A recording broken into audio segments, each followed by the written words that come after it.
Le cinquième accord toltèque de Don Miguel Ruiz et Don José Ruiz. Chapitre 5. Vérité ou fiction. Le troisième accord toltèque. Ne faites pas de suppositions. Depuis des siècles, voire des millénaires, les hommes croient qu'un conflit fait rage dans l'esprit humain. Un conflit entre le bien et le mal. Mais ce n'est pas vrai. Le bien et le mal ne sont que la résultante de ce conflit, qui oppose en réalité la vérité au mensonge. On peut même dire que tous les conflits sont le résultat de mensonges, puisque la vérité est exempte de tout conflit. La vérité ne se prouve pas, elle existe, que nous y croyions ou non. Les mensonges, en revanche, n'existent que si nous les créons et ne survivent que si nous y croyons. Les mensonges ne sont qu'une déformation de la parole, une distorsion du sens d'un message. Et cette déformation se produit dans le reflet, c'est-à-dire dans le mental humain. Les mensonges ne sont pas réels, c'est nous qui les créons. Mais nous leur donnons vie et nous les rendons réels dans les réalités virtuelles du mental. Mon grand-père me fit part de cette vérité toute simple, alors que j'étais encore adolescent. Mais il m'a fallu des années pour vraiment la comprendre, car je ne cessais de me demander comment peut-on connaître la vérité. J'utilisais des symboles pour tenter de comprendre la vérité, alors que la vérité véritable, c'est que les symboles n'ont rien à voir avec la vérité. Cette dernière existait bien longtemps avant que les humains ne créent le moindre symbole. En tant qu'artistes, nous déformons constamment la vérité à l'aide de symboles. Mais là n'est pas le problème. Comme je l'ai dit auparavant, le problème, c'est que nous croyons cette déformation. Car si certains mensonges sont innocents, d'autres sont mortels. Voyons un peu comment il est possible de se servir de la parole pour inventer une histoire, une superstition, à propos d'une chaise. Que savons-nous d'une chaise ? On peut dire qu'elle est faite en bois, en métal ou en tissu. Nous ne faisons là qu'utiliser des symboles pour exprimer un point de vue. La vérité, c'est que nous ne savons pas vraiment ce qu'est cet objet. Cependant, nous pouvons faire usage de la parole, avec toute notre autorité, pour adresser un message aussi bien à nous-mêmes qu'à tous ceux qui nous entourent. Cette chaise est moche. Je déteste cette chaise. Le message est déjà déformé, et cela ne fait que commencer. Nous pouvons également dire « c'est une chaise stupide, et je pense que toute personne qui s'assiera dessus deviendra également stupide. Je pense que nous ferions mieux de détruire cette chaise, car si quelqu'un s'assied dessus et qu'elle se brise, il tombera et se cassera une hanche. Oh oui, cette chaise est damnée. Promulguons une loi contre cette chaise, afin que chacun sache qu'elle représente un danger pour la société. À partir de maintenant, il est formellement interdit de s'approcher de cette maudite chaise. Si nous délivrons ce message, quiconque le recevra et sera d'accord avec son contenu commencera à avoir peur de cette satanée chaise. Bientôt, des gens en seront tellement effrayés qu'ils en feront des cauchemars. Ils en seront obsédés et, bien sûr, ils devront détruire cette chaise avant qu'elle ne les détruise. Vous voyez ce qu'on peut faire avec la parole ? La chaise n'est qu'un objet, elle existe, et ça, c'est la vérité. Par contre, l'histoire que nous inventons à son propos n'est pas vraie. Ce n'est qu'une superstition. C'est un message déformé, et ce message-là est un mensonge. Tant que nous ne le croyons pas, cela ne pose pas de problème. En revanche, si nous y croyons et que nous essayons de l'imposer à autrui, cela peut effectivement faire du mal. Bien sûr, ce qu'on nomme le mal comporte de nombreux niveaux, en fonction de notre pouvoir personnel. Certaines personnes peuvent entraîner le monde entier dans une grande guerre qui fera des millions de morts. Il y a sur cette planète des tyrans qui envahissent d'autres pays et détruisent leur population parce qu'ils croient à des mensonges. À ce stade, on comprend facilement pourquoi il existe un conflit dans le mental humain, et seulement dans le mental humain, dans la réalité virtuelle, puisqu'il n'existe pas dans le reste de la nature. Des milliers d'êtres humains déforment tous ces symboles dans leur tête et délivrent des messages déformés. Voilà ce qui est arrivé à l'humanité. Voilà qui explique pourquoi il y a des guerres, pourquoi il y a des injustices et des abus, pourquoi ce cauchemar que l'on nomme enfer existe dans le monde des humains. L'enfer n'est rien d'autre qu'un rêve truffé de mensonges. Rappelez-vous, c'est ce que nous croyons qui contrôle notre rêve. Or, ce que nous croyons peut aussi bien être la vérité qu'une fiction.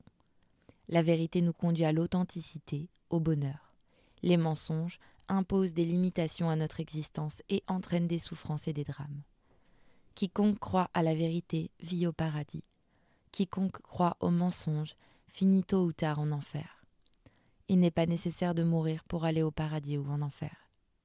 Le paradis est tout autour de nous, tout comme l'enfer. Le paradis est un point de vue, un état d'esprit, et il en va de même pour l'enfer. De toute évidence, ce sont les mensonges qui dirigent le spectacle qui se déroule dans notre tête. Les humains commencent par créer des mensonges, puis ceux-ci contrôlent à leur tour les humains. Mais, tôt ou tard, la vérité éclate et les mensonges ne peuvent survivre en sa présence. Il y a à peine quelques siècles, les gens croyaient que la Terre était plate. À une autre époque, on disait que c'était des éléphants qui soutenaient le globe. Et ça rassurait certaines personnes. Bien, nous savons maintenant que la Terre est plate. Eh bien, nous savons aujourd'hui qu'elle ne l'est pas.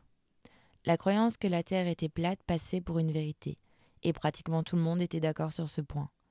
Mais était-ce plus vrai pour autant ? L'un des plus grands mensonges que l'on entend aujourd'hui est celui-ci. Personne n'est parfait. Voilà une merveilleuse excuse à tous nos comportements, et presque tout le monde est d'accord à ce sujet. Mais est-ce vrai pour autant ? Bien au contraire, chaque être humain en ce monde est parfait.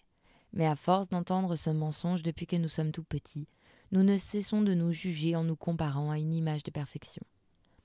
Nous sommes constamment en quête de perfection, et cette quête nous montre que tout est parfait, sauf les humains. Le soleil est parfait, les étoiles sont parfaites, les planètes aussi, mais s'agissant des êtres humains, personne n'est parfait. En vérité, tout est parfait dans la création, y compris les humains. Si nous n'avons pas conscience de cette vérité, c'est que nous sommes aveuglés par un mensonge. Sans doute allez-vous me dire, qu'en est-il d'un handicapé physique ? Est-il parfait ? Eh bien, d'après votre savoir, cette personne est sans doute imparfaite, mais votre savoir représente-t-il la vérité ? Qui a dit que ce que nous nommons handicap ou maladie n'était pas parfait ?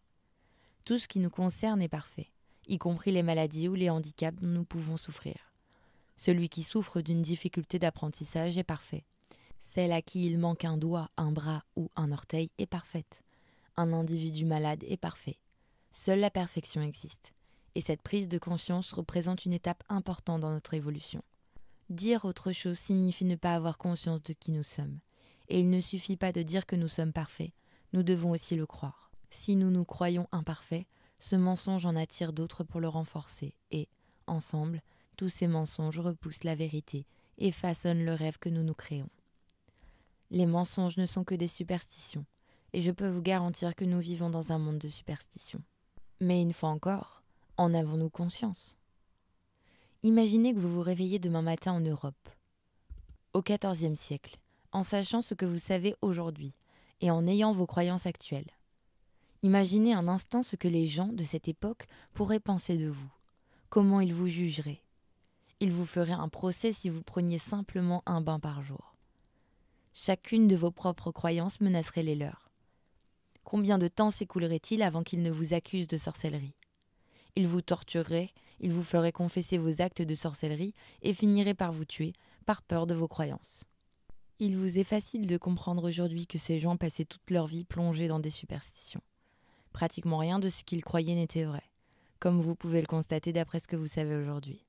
Mais ces personnes n'avaient pas conscience d'être des superstitieuses. Leur mode de vie leur semblait tout à fait normal. Elles étaient ignorantes, parce qu'on ne leur avait jamais appris autre chose.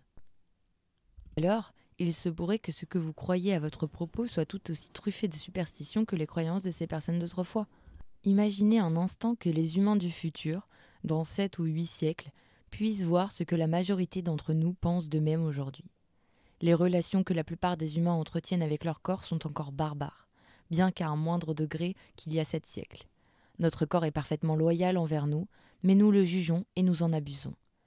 Nous le traitons davantage comme un ennemi que comme un allié. Notre société accorde beaucoup d'importance à la séduction et nous invite à ressembler aux images que nous voyons dans les médias, à la télévision, au cinéma et dans les magazines de mode. Si l'on ne se juge pas assez séduisant comparé à ces images-là, c'est qu'on croit un mensonge, qu'on utilise la parole contre soi-même, contre la vérité.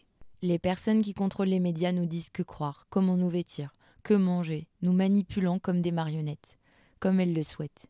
Si elles veulent que nous détestions quelqu'un, elles répandent des rumeurs à son sujet, et ces mensonges fonctionnent à merveille. Quand on arrête d'être une marionnette, il devient soudain évident que notre vie a été manipulée jusque-là par des mensonges et des superstitions. Imaginez ce que les humains du futur penseraient de nos superstitions actuelles s'ils nous rendaient visite aujourd'hui.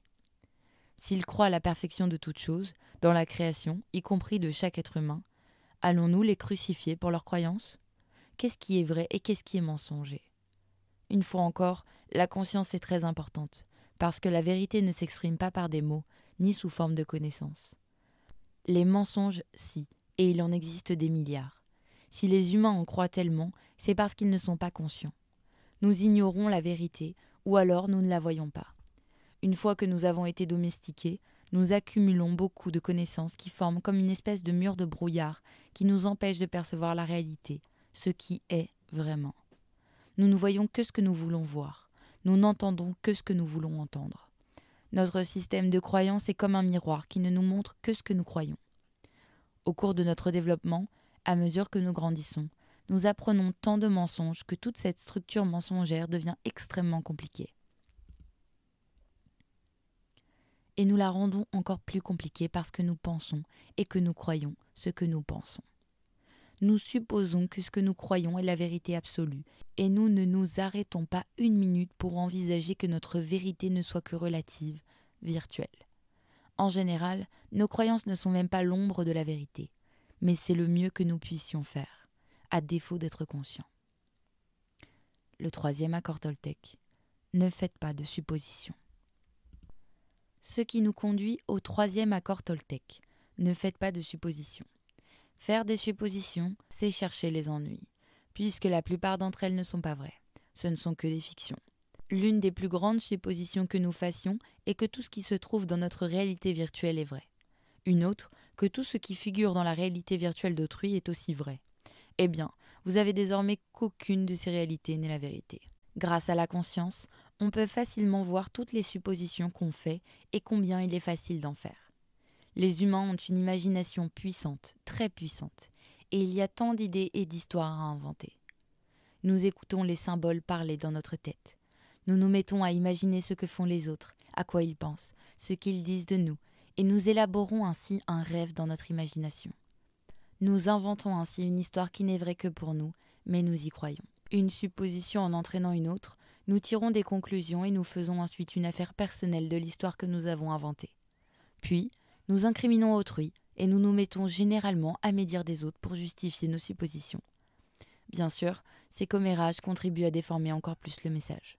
Faire des suppositions puis en faire une affaire personnelle, voilà comment l'enfer se développe dans ce monde. La plupart de nos conflits découlent de cela et il est facile de comprendre pourquoi. Une supposition n'est rien d'autre qu'un mensonge qu'on se raconte à soi-même. Cela crée tout un drame pour rien, puisqu'on ne sait pas si les choses sont vraies ou non. Faire des suppositions, c'est se chercher des ennuis quand on n'en a pas. Et si quelqu'un d'autre a des ennuis dans sa propre histoire, qu'est-ce que ça peut faire ? Ce n'est pas votre histoire, c'est la sienne.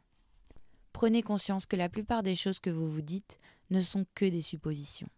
Si vous êtes parent, vous savez combien il est facile de faire des suppositions à propos de vos enfants. Il est minuit et votre fille n'est pas encore rentrée à la maison. Elle est sortie danser et vous pensiez qu'à cette heure-ci, elle serait déjà de retour.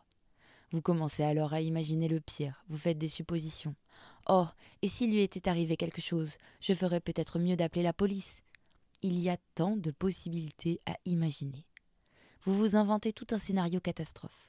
10 minutes plus tard, votre fille rentre à la maison en arborant un grand sourire. Quand la vérité éclate et que tous les mensonges sont dissipés, vous comprenez que vous vous êtes torturé les méninges pour rien. Ne faites pas de suppositions.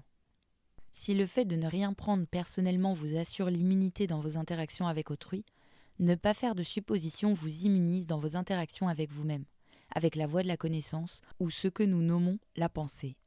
L'habitude de faire des suppositions est directement liée à notre manière de penser. Nous pensons trop et la pensée se mue en supposition. Le seul fait de se demander « et si ?» peut nous attirer bien des ennuis.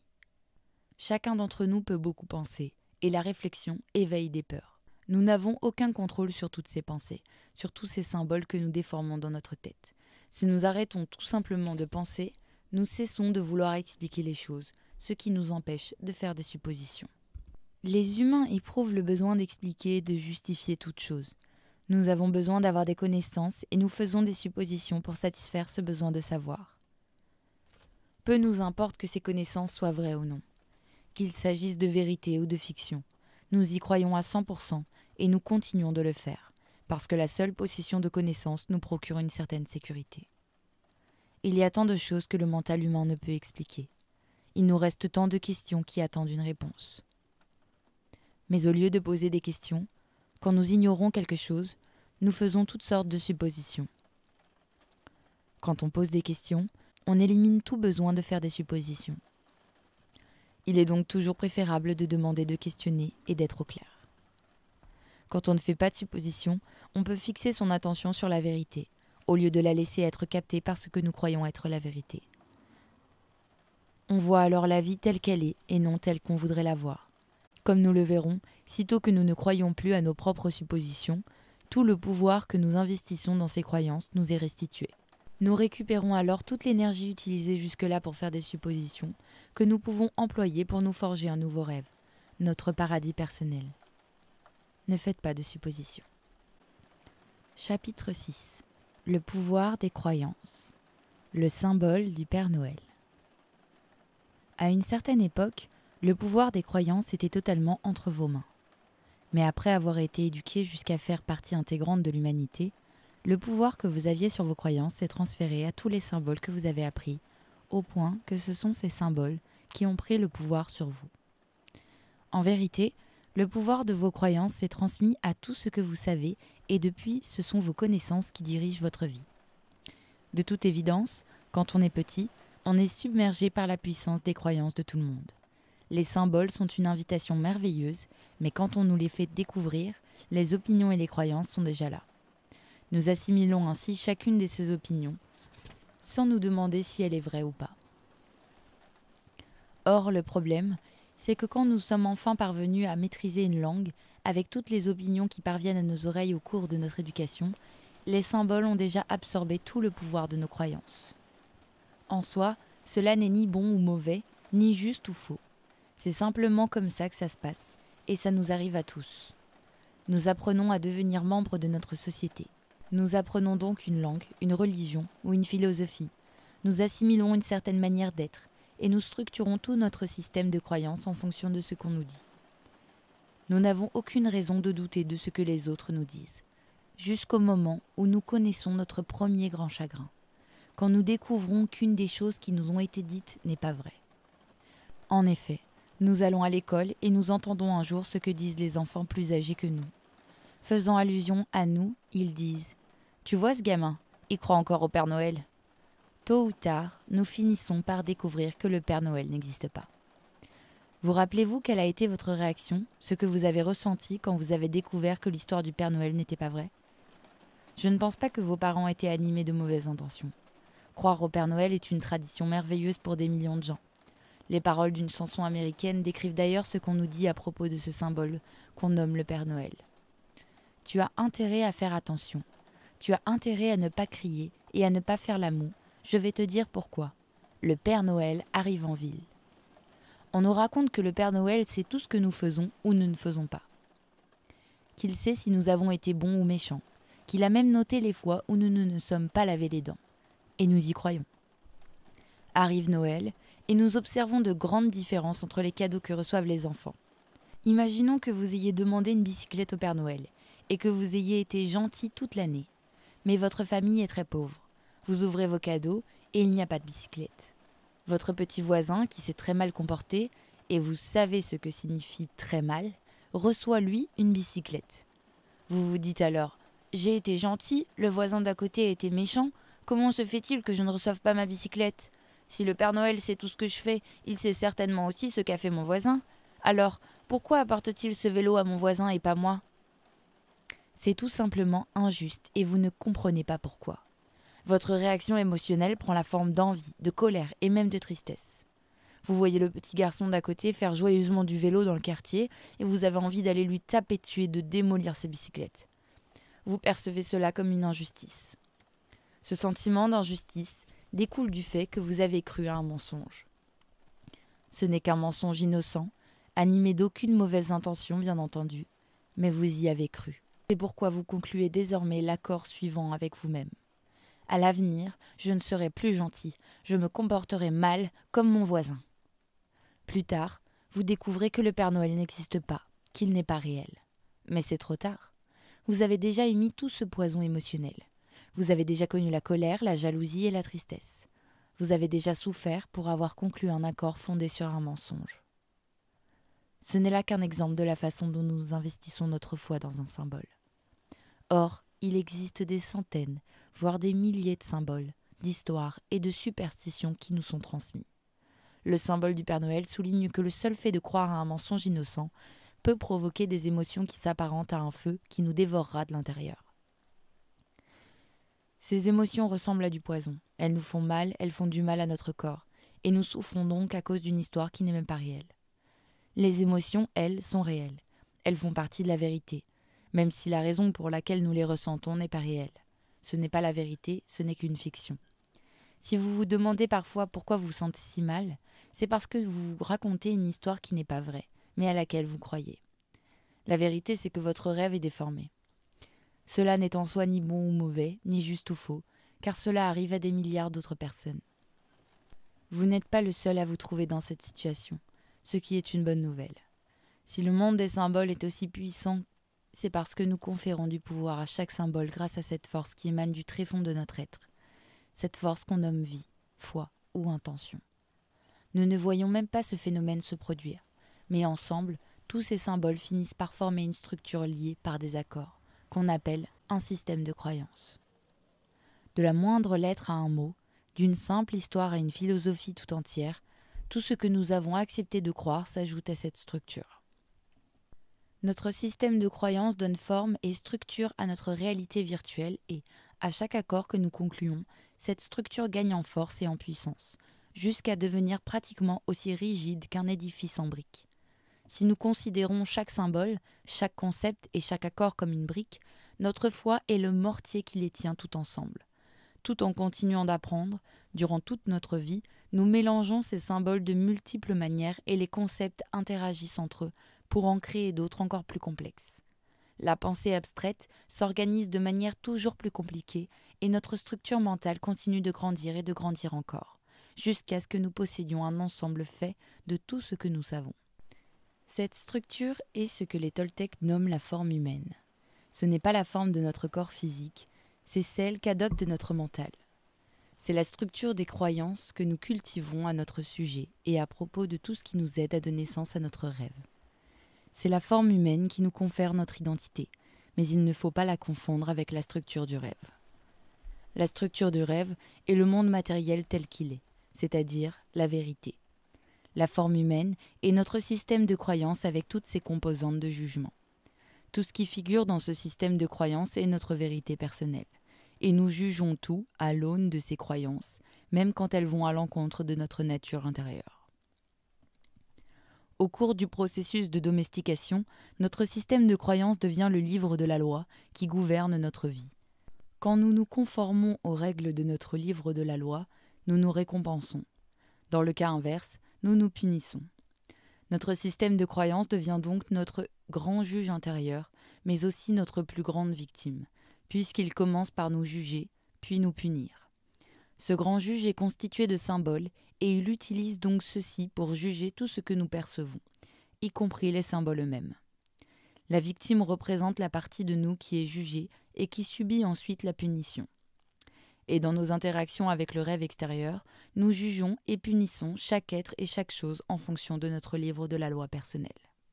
Le grand juge fait son travail à la perfection, bien sûr, puisque nous avons donné notre accord à toutes ces lois.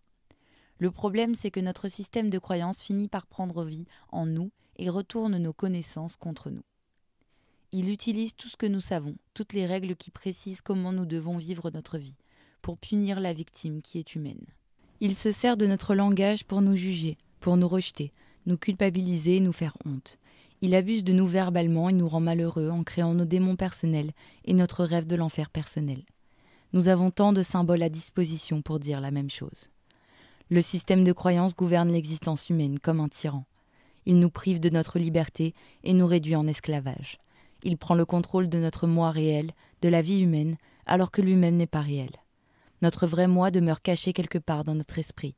Et ce qui contrôle notre esprit, à ce stade, c'est tout ce que nous savons, ce à quoi nous avons donné notre accord, tout ce que nous croyons. Le corps humain, qui est magnifique et parfait, devient alors la victime de tous ces jugements et de toutes ces punitions. Il n'est plus qu'un véhicule dans lequel l'esprit se projette pour agir. Le système de croyance se trouve au niveau du mental. On ne peut ni le voir ni le mesurer, mais on sait qu'il existe. Ce que nous avons sans doute oublié, c'est que cette structure n'existe que parce que nous la créons. Notre création nous est complètement liée. Elle nous suit où que nous allions. Cela fait si longtemps que nous vivons comme ça que nous ne remarquons même plus que nous fonctionnons à l'intérieur de cette structure. Et bien que le mental ne soit pas réel, il est virtuel, il représente également le pouvoir total, puisqu'il est également créé par la vie. Une composante très importante de la maîtrise de l'attention consiste donc à prendre conscience de notre création, à devenir conscient qu'elle est vivante. Chacune de nos croyances, de la plus petite, comme le son d'une lettre, à une philosophie tout entière, puise dans notre force vitale pour survivre. Si nous parvenions à voir notre mental à l'œuvre, nous verrions des millions de formes de vie, et nous constaterions également que nous donnons la vie à notre création en lui accordant le pouvoir de notre foi et toute notre attention. Nous utilisons notre force de vie pour soutenir cette structure. Sans nous, ces idées ne pourraient pas exister. Sans nous, la structure s'effondrerait. Grâce au pouvoir de notre imagination, nous pouvons voir la création de notre mythologie personnelle. La construction de notre système de croyances est le point à partir duquel nous avons investi notre foi dans des mensonges. Au cours de cette construction, de tous ces apprentissages que nous avons faits, de nombreux concepts sont entrés en contradiction les uns avec les autres. Nous construisons tant de rêves différents, nous édifions tant de structures, qu'ils s'opposent les uns aux autres et annulent la puissance de notre parole. À ce stade, notre parole ne pèse pratiquement plus rien, car quand deux forces agissent dans des directions contraires, leur résultante donne 0. En revanche, quand une seule force s'exerce dans une seule direction, son pouvoir est immense, et nos intentions se manifestent alors simplement parce que nous les avons exprimées, car notre parole dispose cette fois de toute la puissance de notre foi. Quand nous sommes enfants, nous investissons notre foi dans pratiquement tout ce que nous apprenons, et c'est ainsi que nous perdons tout pouvoir sur notre vie. Parvenus à l'âge adulte, notre foi a déjà été absorbée par tant de mensonges qu'il ne nous reste pratiquement plus aucun pouvoir pour forger le rêve que nous désirons. Notre système de croyance s'est approprié toute la puissance de notre foi. Aussi nous reste-t-il au final 0 foi et 0 pouvoir. Or, s'il est facile de voir comment nous investissons notre foi dans un symbole comme le Père Noël, il est beaucoup plus difficile d'observer que nous faisons la même chose avec pratiquement tous les symboles. Toutes les histoires et toutes les opinions que les autres expriment à notre sujet, comme à propos de n'importe quoi. Je crois que c'est quelque chose de très important à comprendre. Et la seule façon de le comprendre, c'est de prendre conscience que c'est précisément ce que nous faisons. Si nous développons la conscience que nous insufflons notre pouvoir personnel dans tout ce que nous croyons, il nous sera sans doute plus facile de soustraire notre pouvoir à tous ces symboles, qui n'auront dès lors plus aucune emprise sur nous. Si nous reprenons le pouvoir que nous leur avons donné, les symboles redeviendront juste des symboles. Ils obéiront alors à leur créateur, c'est-à-dire à notre moi réel, et ils rempliront dès lors leur fonction réelle, être un outil au service de notre communication. Quand nous découvrons que le Père Noël n'existe pas, nous cessons d'y croire et le pouvoir que nous avons investi dans ce symbole nous est restitué. C'est à ce moment-là que nous prenons conscience d'avoir donné notre accord à cette croyance au Père Noël. Quand nous recouvrons conscience, nous constatons que c'est nous qui avons donné notre accord à toute cette symbologie. Or, si c'est nous qui avons mis toute la puissance de notre foi dans chaque symbole, il n'y a que nous qui puissions reprendre ce pouvoir. Si nous développons cette conscience-là, je pense que nous pouvons récupérer le pouvoir que nous avons sur tout ce en quoi nous croyons et ainsi ne plus jamais perdre le contrôle de notre propre création. Le fait de constater que c'est nous qui créons la structure de nos croyances nous aide à retrouver foi en nous-mêmes. Et à partir du moment où on a foi en soi-même, et non plus en un système de croyances, on n'a plus aucun doute quant à l'origine de ce pouvoir et on peut alors démanteler cette structure. Une fois que la structure de notre système de croyances a disparu, on devient très souple. On peut créer tout ce qu'on veut. On peut faire tout ce qui nous chante. On peut investir sa foi dans ce en quoi on a envie de croire. C'est notre choix. Si l'on cesse de croire à tout ce qui nous faisait souffrir alors, comme par magie, notre souffrance disparaît. Pour cela, nous n'avons pas besoin de penser beaucoup, nous avons besoin d'agir. C'est l'action qui fait toute la différence. Chapitre 7. La pratique conduit à la maîtrise. Le 4e accord Toltec. Faites toujours de votre mieux. Une fois que vous êtes prêt à changer de vie et que vous êtes disposé à modifier vos accords, ce qu'il y a de plus important, c'est la conscience. Vous ne pouvez pas changer d'accord si vous n'êtes pas conscient de ce que vous aimez et de ce que vous n'aimez pas. Comment pouvez-vous modifier quoi que ce soit si vous ne savez même pas ce que vous désirez changer ? Mais il ne s'agit pas seulement d'être conscient. C'est la pratique, l'entraînement qui change tout, car ce n'est pas parce que vous êtes conscient que votre vie va nécessairement évoluer. Le changement est la conséquence de l'action. C'est la résultante de la pratique. C'est la pratique qui conduit à la maîtrise. Tout ce que vous avez jamais appris, c'est à la répétition et à la pratique que vous le devez. Vous avez appris à marcher, à parler et même à écrire à force de répétition.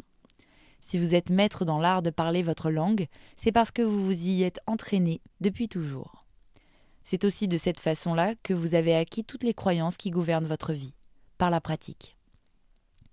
Votre mode de vie actuel est donc le résultat de nombreuses années d'entraînement. Durant toute votre vie, vous vous êtes entraîné à chaque instant à devenir ce que vous croyez être aujourd'hui. Vous l'avez fait jusqu'à ce que ça devienne automatique. Donc, si vous démarrez un nouvel entraînement, si vous changez ce que vous croyez être, c'est toute votre vie qui va changer. Si vous vous entraînez à avoir une parole impeccable, si, quoi qu'il arrive, vous n'en faites pas une affaire personnelle, si vous ne faites pas de suppositions, vous allez progressivement briser les milliers d'accords qui vous maintiennent prisonnier de votre rêve infernal. Bientôt, les croyances auxquelles vous donnerez votre accord seront le choix de votre moi authentique, et non plus celui de l'image de vous que vous croyez être. Le premier accord Toltec, que votre parole soit impeccable, est tout ce dont vous avez besoin pour vous forger une vie magnifique. Il vous donnera accès au paradis, mais vous aurez peut-être besoin de quelques soutiens à cet accord. Quand, quoi qu'il arrive, vous n'en faites pas une affaire personnelle, quand vous ne faites pas de suppositions, vous imaginez bien qu'il est plus facile d'avoir une parole impeccable. Quand vous ne faites pas de suppositions, il est plus facile de ne rien prendre personnellement, et vice-versa. Quand vous ne prenez plus rien personnellement et quand vous ne faites plus de suppositions, vous renforcez le premier accord. Les 3 premiers accords Toltec peuvent sembler difficiles à tenir. Ils peuvent même paraître impossibles. Eh bien, croyez-moi, ils n'ont rien d'impossible, même si je conviens qu'ils sont difficiles, puisque nous nous sommes entraînés à faire exactement l'inverse. Durant toute notre vie, nous sommes accoutumés à croire la voix qui s'exprime dans notre tête. C'est pour cela qu'il y a le 4e accord, qui est facile. C'est celui qui rend tout le reste possible. Faites toujours de votre mieux. Vous pouvez effectivement faire de votre mieux, un point c'est tout. Ni plus, ni moins. Faites simplement de votre mieux. Faites-le. Passez à l'action. Comment pouvez-vous faire de votre mieux si vous n'agissez pas ? Faites toujours de votre mieux est un accord que tout le monde peut tenir. Il n'y a d'ailleurs que votre mieux que vous puissiez faire. Et faire de son mieux, cela ne veut pas dire qu'on donne parfois 80% de soi et parfois 20% seulement. On se donne toujours à 100%. C'est toujours notre intention. Sauf que notre mieux change tout le temps. D'un moment à l'autre, on n'est jamais le même. On est vivant, on change tout le temps, de sorte que notre mieux change lui aussi d'un instant à l'autre. Votre mieux est différent selon que vous êtes physiquement fatigué ou en forme.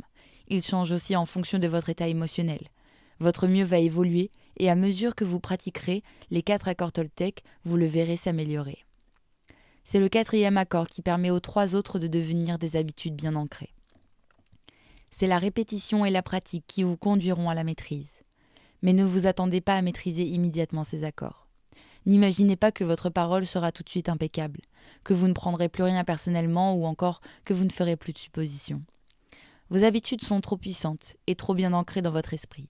Faites simplement de votre mieux. Si vous brisez l'un de ces accords, concluez-le à nouveau. Recommencez le lendemain et recommencez encore le jour suivant. Entraînez-vous et entraînez-vous encore. Chaque jour, cela deviendra un peu plus facile.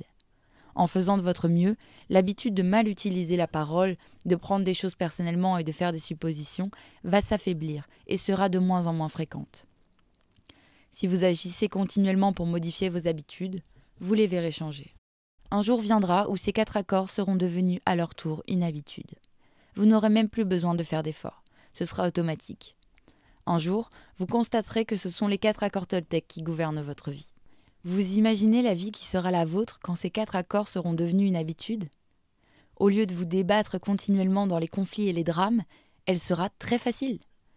Puisque vous allez de toute façon créer quelque chose, puisque vous ne pouvez pas éviter de rêver, pourquoi ne pas en profiter pour créer un rêve magnifique ?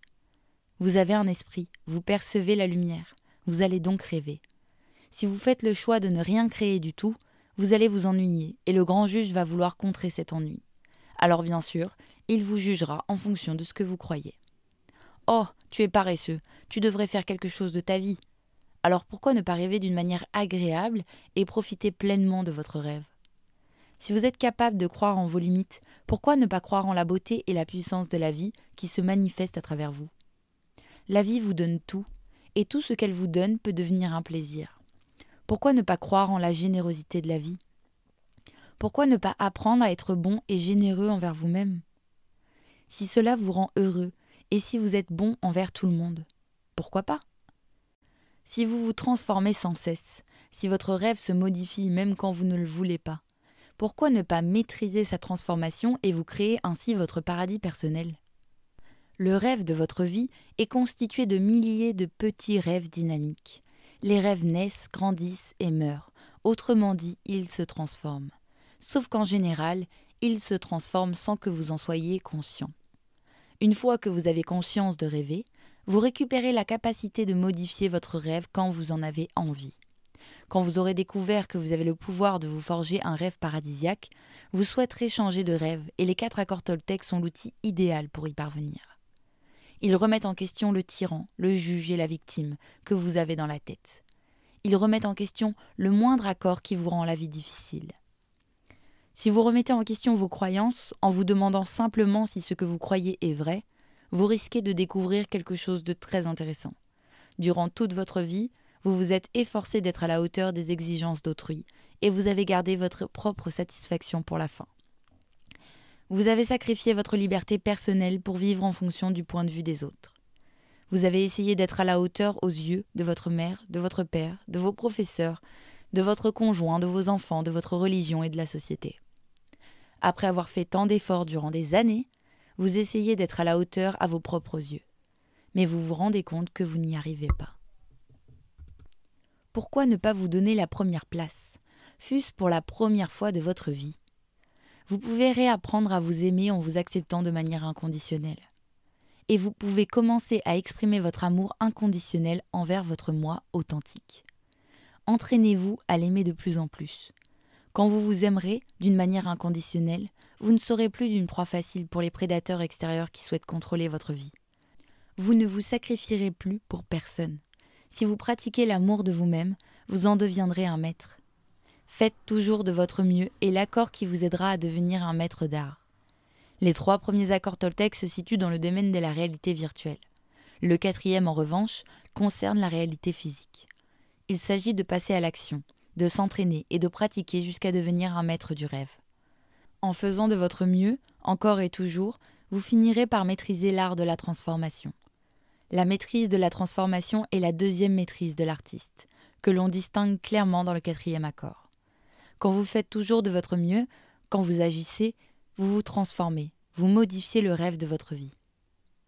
La 2e maîtrise a pour objectif de faire face à ce que vous croyez, pour le transformer.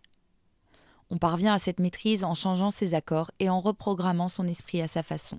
Le résultat auquel vous aspirez, c'est la liberté de vivre votre propre vie et non celle du système de croyance.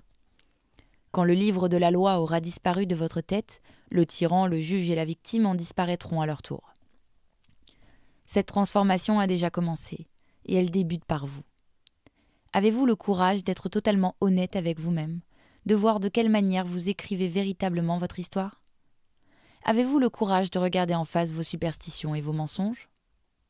Avez-vous le courage de réviser ce que vous croyez être, ou y a-t-il trop de blessures à prendre en compte ? Vous vous dites peut-être « je n'en sais rien », mais vous relevez le défi. Vous transformez votre rêve et cela se fait en ce moment même, puisque vous désapprenez tous vos mensonges. Les 4 accords Toltec sont en réalité un résumé de la maîtrise de la transformation. qui consiste précisément à désapprendre tout ce que vous avez appris. Vous apprenez en concluant des accords et vous désapprenez en les brisant. Chaque fois que vous brisez un accord, le pouvoir de votre foi que vous aviez investi en lui vous est restitué, puisque vous n'avez plus besoin de dépenser de l'énergie pour le maintenir en vie. Vous commencez par briser de petits accords qui consomment peu de pouvoir. À mesure que vous désapprenez ce que vous savez, vous démantelez la structure de vos connaissances, ce qui libère votre foi. Plus vous recouvrez votre foi, plus votre pouvoir personnel augmente. Vous vous renforcez. Cela vous donne la force de modifier un autre accord, puis encore un autre et un autre. Votre pouvoir personnel ne cesse d'augmenter, et comme vous devenez beaucoup plus puissant, vous constatez que pratiquement tout devient possible. Vous ne tardez pas à conclure des accords qui vous conduisent au bonheur, à la joie et à l'amour. Puis, ces nouveaux accords prennent vie et se mettent à interagir avec le monde extérieur, et votre rêve se transforme. Quand vous désapprenez, comme vous le faites maintenant, vous commencez par faire face à vos croyances. Comment s'y prend-on ? Vous n'avez à disposition qu'un seul outil pour le faire, et c'est le doute. Le doute est un symbole, bien entendu, mais ce qu'il représente est extrêmement puissant. Grâce au pouvoir du doute, vous pouvez remettre en question chaque message que vous délivrez ou recevez. Vous pouvez également remettre en question toutes les croyances figurant dans votre livre de la loi, puis toutes celles qui régissent la société, jusqu'à briser le sort constitué de tous les mensonges et les superstitions qui contrôlent votre monde. Comme vous le verrez dans la deuxième partie, c'est précisément le 5e accord Toltec qui vous dotera du pouvoir du doute. Fin de la première partie. Deuxième partie, le pouvoir du doute. Chapitre 8, le pouvoir du doute. Le 5e accord Toltec, soyez sceptiques, mais apprenez à écouter. Voici enfin le 5e accord Toltec. Soyez sceptiques, mais apprenez à écouter. Soyez sceptiques, car la majeure partie de ce que vous entendez n'est pas vrai. Vous savez que les humains utilisent des symboles pour parler, or les symboles ne sont pas la vérité. Ils ne sont vrais que parce que nous nous sommes mis d'accord à leur sujet, et non parce qu'ils sont réellement la vérité. Mais la deuxième moitié de cet accord vous dit « apprenez à écouter ». Et la raison en est simple, si vous apprenez à écouter, vous comprendrez la signification des symboles qu'utilisent les gens. Vous comprendrez leur histoire, et dès lors la communication s'améliorera beaucoup. Alors il se pourrait qu'à la place de la confusion qui règne actuellement parmi les humains qui peuplent cette terre, se manifeste un jour la clarté. Une fois qu'on a compris que pratiquement rien de ce que l'on a appris au moyen de symboles n'est vrai, l'injonction « soyez sceptique » prend une dimension autrement plus importante. C'est un outil magistral, puisqu'il fait appel au pouvoir du doute pour discerner la vérité. Chaque fois que vous écoutez un message, qu'il soit de vous-même ou de n'importe quel autre artiste, posez-vous simplement la question : est-ce la vérité ou non ? S'agit-il de la réalité ou d'une réalité virtuelle ? Le doute vous conduit derrière les symboles et vous rend responsable de chaque message que vous délivrez ou recevez. Pourquoi investir sa foi dans un message qui n'est pas vrai ? En vous montrant sceptique, vous ne croyez pas systématiquement chaque message. Vous ne mettez plus votre foi dans les symboles et, puisqu'elle n'est plus captive de ces derniers, votre foi se trouve dès lors en vous-même. Donc si avoir la foi c'est croire sans l'ombre d'un doute, et si douter signifie ne pas croire, soyez sceptique, ne croyez pas. Et qu'allez-vous cesser de croire ? Vous cesserez de croire toutes les histoires que nous créons, nous autres artistes, grâce à nos connaissances. Vous savez que la majeure partie de nos connaissances n'est pas vraie, que toute symbologie n'est pas la réalité, n'est pas la vérité. Alors ne me croyez pas, ne vous croyez pas vous-même et ne croyez personne d'autre non plus. La vérité n'a pas besoin que vous y croyiez. La vérité est, tout simplement, et elle survit, que vous y croyiez ou non. Les mensonges, en revanche, ont besoin que vous y croyiez. Si vous n'y croyez pas, ils ne survivent pas à votre scepticisme et disparaissent tout bonnement. Mais le scepticisme peut s'exprimer de deux manières. L'une d'elles consiste à se montrer sceptique parce qu'on s'estime trop intelligent pour être crédule. Regardez combien je suis intelligent, je ne crois en rien. Cette attitude-là n'est pas du scepticisme. Être sceptique, c'est ne pas croire tout ce que vous entendez, et vous n'y croyez pas parce que ce n'est pas la vérité. Un point, c'est tout. Être sceptique consiste simplement à être conscient que toute l'humanité croit à des mensonges. Vous savez que les humains déforment la vérité, puisque nous rêvons tous et que notre rêve n'est qu'un reflet de celle-ci. Chaque artiste déforme la vérité, mais ce n'est pas une raison pour juger ce que dit autrui, ni pour le qualifier de menteur. Nous racontons tous des mensonges d'une manière ou d'une autre, et pas parce que nous voulons mentir. Cela tient simplement à ce que nous croyons. C'est dû aux symboles que nous avons appris et à la manière dont nous les utilisons. Une fois que vous avez conscience de cela, le 5e accord Toltec se révèle particulièrement significatif et peut changer beaucoup de choses dans votre vie. Des gens viendront vers vous et vous raconteront leur histoire personnelle. Ils vous communiqueront leur point de vue, ce qu'ils croient être la vérité. Mais vous ne jugerez pas si ce qu'ils disent est vrai ou non. Vous n'aurez aucun jugement, mais vous aurez du respect. Vous écouterez de quelle manière les autres expriment leurs symboles, sachant que ce qu'ils disent est déformé par leurs croyances. Vous saurez que ce qu'ils vous disent n'est qu'une histoire, parce que vous le sentirez. Vous le saurez, tout simplement. Mais vous saurez également quand leurs paroles sont vraies, et vous y parviendrez sans avoir besoin de mots. C'est cela qui compte. Qu'elle soit vraie ou fictive, vous n'avez pas à croire l'histoire de quiconque. Vous n'avez pas besoin de vous forger une opinion quant à ce que dit autrui. Vous n'êtes pas non plus obligé d'exprimer votre opinion à vous. Pas besoin d'être d'accord ou de ne pas être d'accord, il suffit d'écouter. Plus les propos d'un individu sont impeccables, plus son message est clair. Mais les propos qui émanent d'un autre artiste n'ont rien à voir avec vous. Vous savez qu'il n'y a rien de personnel dans ce qu'il dit. Vous écoutez et vous comprenez tous les mots, sauf que ceci ne vous affecte plus désormais. Vous ne jugez plus ce que disent les autres, parce que vous comprenez maintenant ce qu'ils font.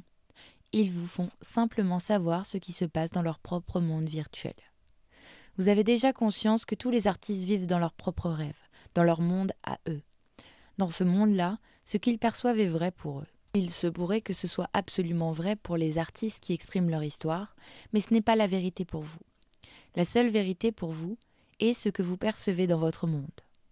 Une fois que vous avez conscience de cela, il n'y a plus rien à prouver à personne. Il n'est plus question d'avoir raison ou tort. Vous respectez ce que disent les autres, puisque ce sont d'autres artistes qui s'expriment. Le respect est très important. Quand vous apprenez à écouter, vous témoignez votre respect aux autres artistes. Vous respectez leur art et leur création. Tous les artistes ont le droit de créer leurs œuvres comme ils le veulent. Ils ont le droit de croire ce qu'ils veulent croire et de dire ce qu'ils ont à dire. Mais si vous n'apprenez pas à écouter, vous ne comprendrez jamais ce qu'ils disent. Écouter est très important dans la communication. Si vous apprenez à écouter, vous saurez exactement ce que veulent les autres. Une fois que vous serez au courant de ce qu'ils veulent, ce que vous ferez de cette information-là ne dépendra que de vous. Vous pouvez y réagir ou non. Vous pouvez être d'accord avec eux ou pas.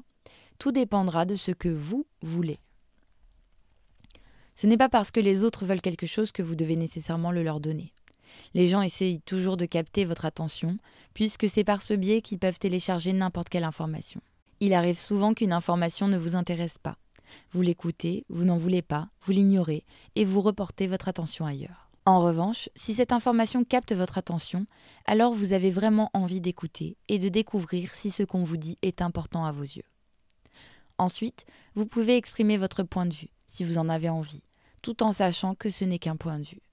C'est votre choix, mais la clé consiste avant tout à écouter. Si vous n'apprenez pas à écouter, vous ne comprendrez jamais ce que je suis en train de vous expliquer en ce moment même. Vous tirerez hâtivement des conclusions et vous réagirez comme s'il s'agissait de votre rêve, alors que ce n'est pas le cas. Quand d'autres artistes partagent leurs rêves avec vous, ayez simplement conscience qu'il s'agit de leur rêve. Vous savez ce qu'est votre rêve, comme vous savez ce qu'il n'est pas. En ce moment même, je partage avec vous la façon dont je perçois le monde, la manière dont je rêve. Mes histoires sont vraies pour moi, mais je sais que ce n'est pas la vérité réelle. Alors, ne me croyez pas. Ce que je vous dis ne présente que mon point de vue. Bien sûr, de mon point de vue, j'ai l'impression de partager la vérité avec vous. Je fais de mon mieux pour avoir la parole la plus impeccable possible afin que vous puissiez comprendre ce que je dis. Mais même si je parviens à vous transmettre une copie exacte de la vérité, je sais que vous déformerez mon message sitôt qu'il passera de mon esprit au vôtre. Vous l'entendrez et vous le répéterez d'une manière complètement différente en fonction de votre point de vue. Maintenant, ce que je dis est peut-être la vérité, peut-être pas, mais il se peut que ce que vous croyez ne soit pas davantage vrai. Je ne représente qu'une moitié du message, vous en êtes l'autre. Je suis responsable de ce que je dis, mais pas de ce que vous comprenez. Vous êtes responsable de ce que vous comprenez et de ce que vous faites de ce que vous entendez dans votre tête, car c'est vous qui attribuez un sens à chaque mot qui vous parvient. En cet instant même, vous interprétez ce que je dis à l'aune de vos connaissances personnelles. Vous réarrangez les symboles et vous les transformez d'une manière qui préserve l'équilibre de tout votre système de croyances. Une fois que vous aurez atteint cet équilibre, il se peut que vous acceptiez mon histoire comme étant la vérité. Ou pas. Vous pouvez également faire la supposition que ce que vous vous dites correspond à ce que j'avais l'intention d'exprimer, ce qui ne veut pas dire que votre supposition soit vraie. Vous pouvez mal interpréter ce que je dis. Vous pouvez aussi utiliser ce que je dis pour me faire des reproches, pour en faire à quelqu'un d'autre, à vous-même, à votre religion ou à votre philosophie, pour être en colère contre tout le monde et plus particulièrement contre vous-même. Vous pouvez également utiliser ce que vous entendez pour découvrir la vérité, pour vous trouver vous-même, pour faire la paix avec vous et, peut-être, pour modifier le message que vous adressez à vous-même. Quoi que vous fassiez de ce que je dis, cela ne dépend que de vous. C'est votre rêve et je le respecte. Vous n'êtes pas obligé de me croire, mais si vous apprenez à écouter, vous parviendrez à comprendre ce que je dis. Et si l'information que je vous offre vous parle, vous pourrez alors l'intégrer à votre rêve, si vous le désirez. Vous pouvez prendre ce qui marche pour vous et vous en servir pour modifier votre rêve. Quant à ce qui ne vous convient pas, ignorez-le, tout simplement. Cela ne fera aucune différence pour moi, mais ça en fera une pour vous, car je suppose, tout en sachant que c'est une supposition, que vous souhaitez devenir un meilleur artiste et que c'est la raison pour laquelle vous remettez en question vos propres croyances. Alors, soyez sceptique, ne me croyez pas. Ne croyez personne d'autre, mais surtout, ne vous croyez pas vous-même. Quand je dis « ne vous croyez pas vous-même », mon Dieu, envoyez-vous les implications ? Ne croyez pas tout ce que vous avez appris. Ne pas se croire soi-même constitue un avantage immense, puisque la majeure partie de ce que vous avez appris n'est pas la vérité. Tout ce que vous savez, toute votre réalité, ce ne sont rien que des symboles. Mais vous n'êtes pas tout ce paquet de symboles qui s'expriment dans votre tête. Vous le savez, et c'est pour cela que vous vous montrez sceptique et que vous ne vous croyez pas. Si vos croyances vous disent « je suis gros, je suis laid, je suis vieille, je suis un perdant, je ne suis pas assez gentil, je ne suis pas assez fort, je ne m'en sortirai jamais », ne vous croyez pas, parce que ce n'est pas vrai. Ces messages sont déformés, ce ne sont rien que des mensonges. Sitôt que vous voyez que ce ne sont que des mensonges, vous n'êtes plus obligé de les croire. Faites appel à la puissance du doute pour remettre en question tous les messages que vous adressez à vous-même. Est-il vraiment vrai que je suis laid ? Est-il vraiment vrai que je ne suis pas à la hauteur ? Ce message est-il réel ou virtuel ? De toute évidence, il est virtuel. Aucun de ces messages n'émane de la vérité, de la vie. Ils ne sont que le résultat des distorsions de nos connaissances. En vérité, il n'y a pas de gens laids. Être à la hauteur n'existe pas davantage. Il n'existe aucun livre de la loi universelle où le moindre de ces jugements soit vrai. Ces jugements ne sont que des accords que les humains ont conclus. Est-ce que vous voyez quelles conséquences entraîne le fait de se croire soi-même ?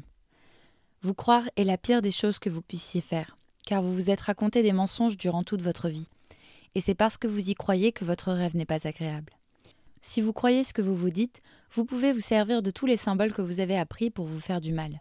Votre rêve personnel peut devenir un vrai cauchemar, car c'est précisément en croyant des mensonges qu'on se forge son propre enfer. Si vous souffrez, ce n'est pas parce que quelqu'un d'autre vous fait souffrir, c'est simplement parce que vous obéissez au tyran qui gouverne votre tête. Quand ce tyran vous obéira, il n'y aura plus ni juge ni victime dans votre tête, et vous ne souffrirez plus. Votre tyran est sans pitié. Il vous maltraite sans cesse en utilisant tous ces symboles contre vous. Il se nourrit du poison émotionnel qu'engendrent vos émotions négatives. Et pour produire de telles émotions, il juge et émet des opinions. Personne ne vous juge davantage que vous-même. Bien sûr, vous essayez d'échapper à ces jugements, à cette culpabilité, à ce rejet et ces punitions. Mais comment peut-on échapper à ses propres pensées ? Si vous n'aimez pas quelqu'un, vous pouvez vous en aller. Mais si vous ne vous aimez pas, où que vous alliez, vous serez toujours là. Vous pouvez vous cacher de tout le monde, mais il vous est impossible d'échapper à vos propres jugements. Il semble qu'il n'y ait pas d'échappatoire. Voilà pourquoi tant de gens mangent trop, prennent des drogues, boivent ou développent des dépendances à diverses substances et comportements. Ils font ce qu'ils peuvent pour éviter leur propre histoire, pour fuir leur propre création qui déforme tous les symboles qu'ils ont dans la tête. Certaines personnes subissent de telles souffrances émotionnelles qu'elles en viennent à sauter la vie. Voilà ce que les mensonges peuvent faire. La voie de la connaissance peut se retrouver à ce point déformée et engendrer une telle quantité de haine contre soi qu'elle finit par détruire un être humain. Tout cela parce que nous croyons toutes les opinions que nous avons apprises au fil des ans. Imaginez un instant que toutes vos opinions, plus toutes celles des personnes qui vous entourent, s'apparentent à un immense ouragan qui tourbillonne en vous. Imaginez que vous croyez toutes ces opinions.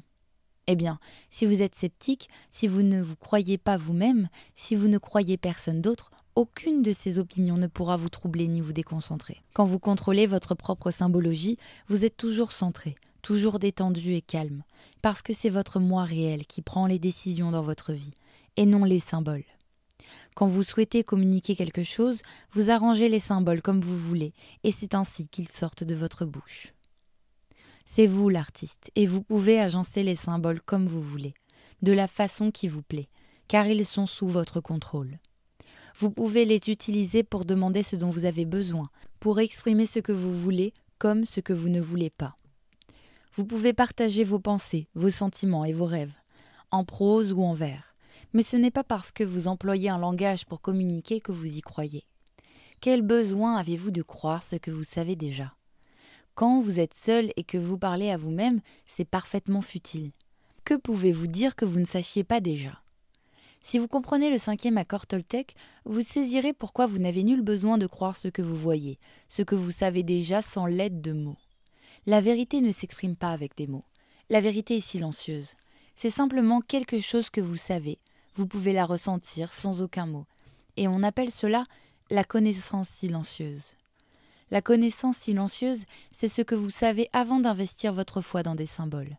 Quand vous vous ouvrez à la vérité et que vous apprenez à écouter, tous les symboles perdent leur valeur et la seule chose qui reste, c'est la vérité. Il n'y a rien à savoir, rien à justifier. Ce que je partage avec vous n'est pas facile à comprendre et en même temps, c'est si simple que cela paraît évident. Au final, vous allez vous rendre compte que les langues sont des symboles qui ne sont vrais que parce que vous pensez qu'ils le sont. Mais si vous les mettez de côté, que reste-t-il ? La vérité. Alors, vous verrez une chaise et vous ne saurez pas comment la nommer, mais vous pourrez vous asseoir dessus et la vérité sera là. La matière est la vérité, la vie est la vérité, la lumière est la vérité, l'amour est la vérité. Le rêve humain n'est pas la vérité, mais cela n'implique pas pour autant qu'il soit mauvais.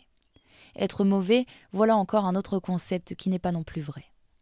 Quand vous aurez compris que vous créez toute cette symbologie pour communiquer avec vos semblables, vous découvrirez du même coup que les symboles ne sont en réalité ni bons ou mauvais, ni justes ou faux.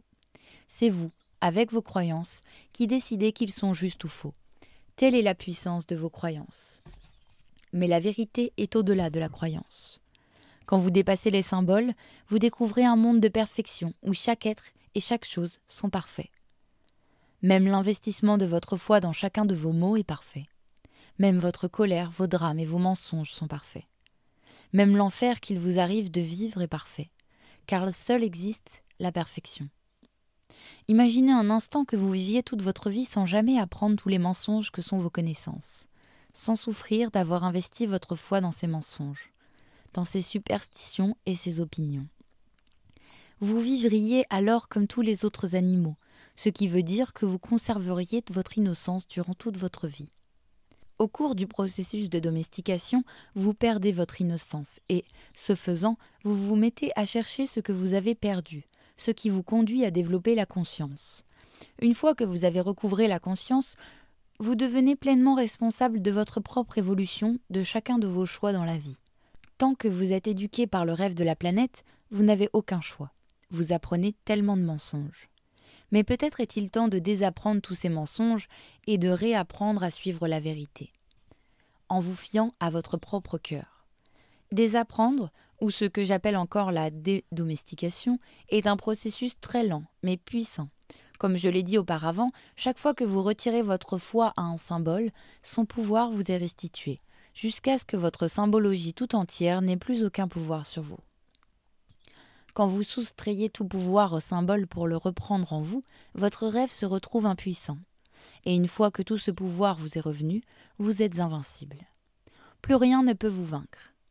Ou peut-être devrais-je plutôt dire que vous ne pouvez plus vous vaincre vous-même, puisque c'est exactement la même chose. Quand vous aurez récupéré tout le pouvoir que vous avez investi dans les symboles, vous ne croirez plus la moindre pensée qui se présentera à votre esprit.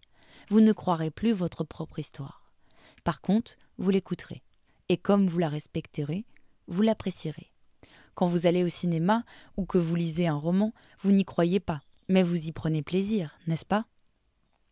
Une fois que vous êtes capable de faire la différence entre la réalité vraie et la réalité virtuelle, vous savez que vous pouvez faire confiance à la première, mais que vous n'êtes pas obligé d'avoir confiance en la seconde, tout en étant capable de les apprécier toutes les deux. Vous pouvez à la fois apprécier ce qui est et ce que vous créez. Même si vous savez que votre histoire n'est pas vraie, vous pouvez néanmoins élaborer le plus beau récit possible et diriger votre vie en fonction de lui. Vous pouvez créer votre paradis personnel et le vivre. Et si vous parvenez à comprendre l'histoire des autres et qu'ils parviennent à comprendre la vôtre, alors, ensemble, vous pouvez créer le plus beau de tous les rêves. Mais pour commencer, vous avez beaucoup à désapprendre. Et le 5e accord Toltec est l'outil idéal pour cela. Où que vous alliez dans le monde, les gens vous communiqueront toutes sortes d'opinions et d'histoires. Vous rencontrerez de merveilleux baratineurs qui voudront vous dire que faire de votre vie. Tu devrais faire ceci, tu devrais faire cela, tu ne devrais pas faire ceci, etc. Ne les croyez pas. Soyez sceptiques, mais apprenez à écouter. Puis, faites votre choix. Assumez la responsabilité de chacun des choix que vous faites dans la vie. C'est votre vie, ce n'est la vie de personne d'autre, et vous finirez par découvrir que ce que vous en faites ne regarde que vous. Depuis des siècles, des gens ont prétendu savoir quelle était la volonté de Dieu. Ils ont parcouru le monde en prêchant la bonté et la vertu, tout en condamnant tout le monde. Depuis des siècles, des prophètes ont prédit de grandes catastrophes planétaires. Il n'y a pas si longtemps, des gens ont annoncé qu'au début de l'an 2000, tous les ordinateurs tomberaient en panne et que la société telle que nous la connaissons disparaîtrait. Certaines personnes ont même pensé que nous allions revenir à l'âge des cavernes. Le 1er janvier 2000 est arrivé. Nous avons fêté cette nouvelle année, ce nouveau siècle et ce nouveau millénaire. Et qu'est-il arrivé ? Rien du tout. Voici des milliers d'années, tout comme aujourd'hui, certains prophètes attendaient la fin du monde. À cette époque, un grand maître a dit « Il y aura de nombreux faux prophètes qui prétendront parler au nom de Dieu. Ne les croyez pas. » Vous voyez, le 5e accord Toltec n'est pas vraiment nouveau. Soyez sceptiques, mais apprenez à écouter.